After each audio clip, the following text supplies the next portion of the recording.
welcome back to our YouTube channel and this week's episode of Bay and Annalise Talks. Today we're going to be discussing a really important topic, the social injustice of sex trafficking in America. This one hit really close to home for us since me and Annalie are both women living in America. So Bay and I are both really passionate about this topic. So in order to really do this injustice some justice, see what I did there, we're going to address it in 3 parts. The first part is C, and it'll be a social analysis about the interview we did based off the documentary Shattered Dreams: Sex Trafficking in America, which included heartbreaking firsthand tales and stories from victims of sex trafficking and research we did on our own thanks to the help of JSTOR. Part 2 will be Judge, theological and personal reflection, where we will evaluate the injustice of sex trafficking in the light of church. And then part 3 will be ACT, which is a social action, and we see what we should do to take action against sex trafficking in America. So for C, the social injustice of sex trafficking in the United States. Every day, people are forced into this modern-day slavery where they are abused and forced to work without pay. They do not consent to this work and often do not know how to escape.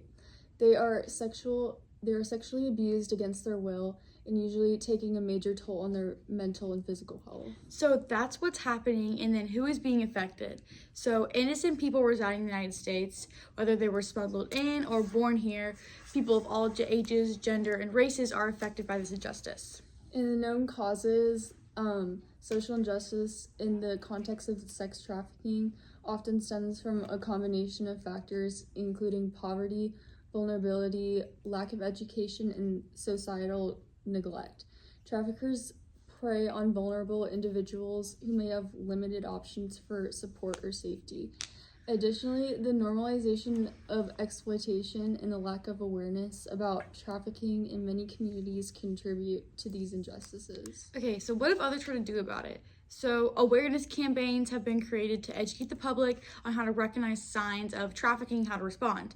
On more of a legal aspect, stronger laws and harsher penalties have been instituted for traffickers, and they've been put in place to deter this crime, and support system for victims, including shelters, counseling, job training, have also been expanded just to help survivors recover and rebuild their lives. And so compared to our research, sex trafficking aligns closely with what we saw in the documentary interview, and the survivor story really highlighted how traffickers prey on vulnerable young people, especially girls and women, and how hard it is for them to escape due to the physical and emotional control traffickers have over them.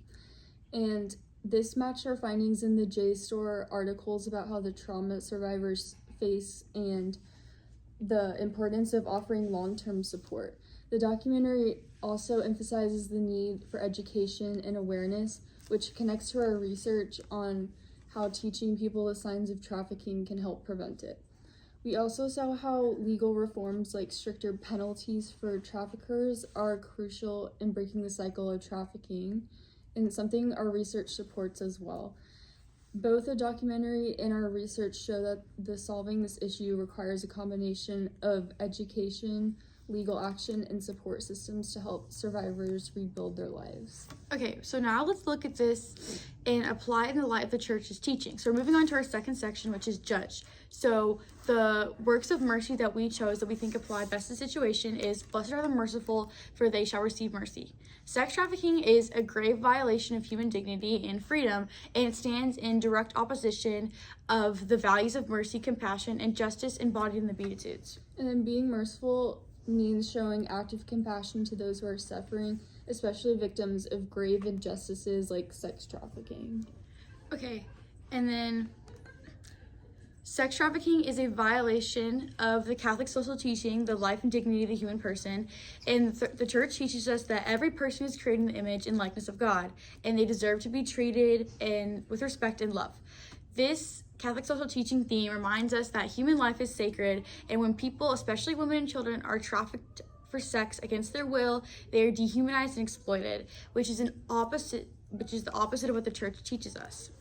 And then Pope Benedict talks about how important it is to treat people with love and truth.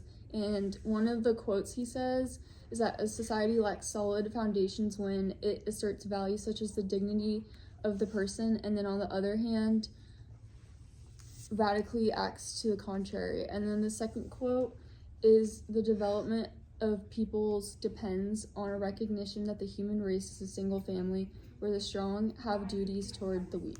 So these are the encyclicals that we chose, we thought applied justice and justice, because Jesus tells us to be merciful. And that means that we should help people who are suffering, like those trapped in sex trafficking. And mercy means showing love, helping people escape, and doing something to stop this evil from happening to other people. So if sex trafficking keeps happening, what's at stake are people's lives. And most victims of sex trafficking are young girls and teens, just like us. And they're abused, trapped, and they have no way out often. So why is this topic important? Because if we don't care, who is going to speak up against these crimes? As Catholics, we are called to help people. And what happens if nothing is done? More people will suffer and more lives will be ruined. Okay, finally, let's talk about what kind of social action needs to be taken against sex trafficking in America, specifically under the guise of the definitions of charity and justice by the Catholic Church. So what we can do is volunteer with local organizations like Rescue Her or Guardian Group, and they offer direct, compassionate service by helping survivors rebuild their lives. And volunteers can assist in job training workshops, mentorship programs, or transportation to counseling or court appointments. And survivors deserve long-term care, not just rescue, and this type of action ensures that they will receive their rightful support and dignity and justice. So compassion is kind of showing the charity, and then like receiving rightful support and dignity is kind of showing justice. So then our second thing we think we could help against sex trafficking is advocating for local laws and state laws that protect women and punish traffickers more. So it's not just about like bringing awareness.